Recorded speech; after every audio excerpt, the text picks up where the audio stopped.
Hello friends, আমি হিরক।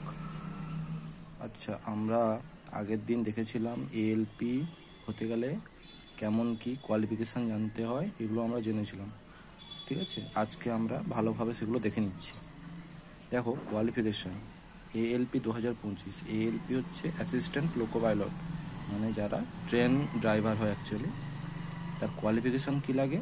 মাধ্যমিক, তুমি যদি মাধ্যমিক পাস করে থাকো অথবা হায়ার সেকেন্ডারি বা উচ্চ মাধ্যমিকও যদি করে থাকো, তার সঙ্গে একটা আইটিআই কোর্স লাগবে, ফিটার, ইলেকট্রিশিয়ান, এই সমস্ত টেকনিক্যাল যে সমস্ত কোর্স হয় সেসবের ওপরে। ঠিক আছে, অথবা ডিপ্লোমা, তুমি যদি ডিপ্লোমা হও মেকানিক্যাল, ইলেকট্রিক্যাল বা অটোমোবাইল বা ইলেকট্রনিক্স, ঠিক আছে, এই সব কিছুই এলিজিবল থাকে। মিনিমাম ক্রাইটেরিয়া কি থাকে? মাধ্যমিক থাকে এবং আইটিআই থাকে। ঠিক আছে, এবার জেনারেল এজ থাকে 18 বছর। তুমি যদি 18 বছরের হয়ে যাও বা 18 বছরের প্লাস হয়ে যাও, তুমি এই ফর্ম ফিল আপ করতে পারবে। এবং ডিপ্লোমার সঙ্গে সঙ্গে বিটেকরাও এলিজিবল থাকে এই ফর্ম ফিল আপ করার জন্য। ঠিক আছে, সিবিটি 1-এর এক্সাম হয় ফার্স্টে।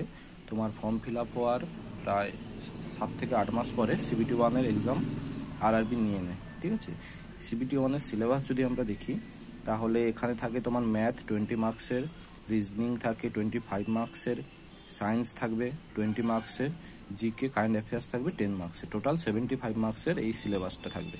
আর এই টাইম ডিউরেশন থাকে 1 ঘন্টার জন্য। ঠিক আছে, সিবিটি 1 যদি তুমি কোয়ালিফাই করে যাও, তাহলে তার সিবিটি 1 হওয়ার 3 মাস থেকে 4 মাস পরে সিবিটি 2-এর এক্সাম নিয়ে নেবে। ঠিক আছে, এবারে এখানে আমরা দেখব সিবিটি 2-এর দুটো পার্টে হয়, একটা টেক পার্ট, একটা নন টেক পার্ট। নন টেক পার্টটা এখন দেখে নিই। নন টেক পার্টটা তোমার সিবিটি 2-এর ফার্স্ট যে এক্সামটা যখন স্টার্ট হয় তখন এটা দিয়েই স্টার্ট হয়। ঠিক আছে, ম্যাথ থাকে 25 মার্কসের, রিজনিং থাকে 25 মার্কসের।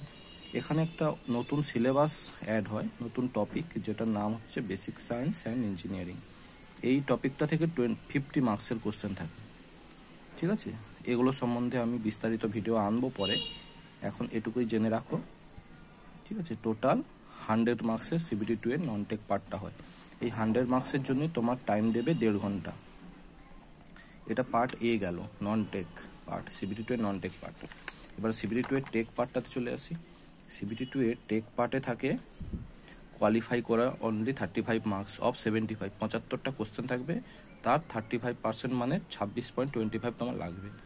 এই টেকনিক্যাল পার্ট থেকে কোশ্চেন আসবে।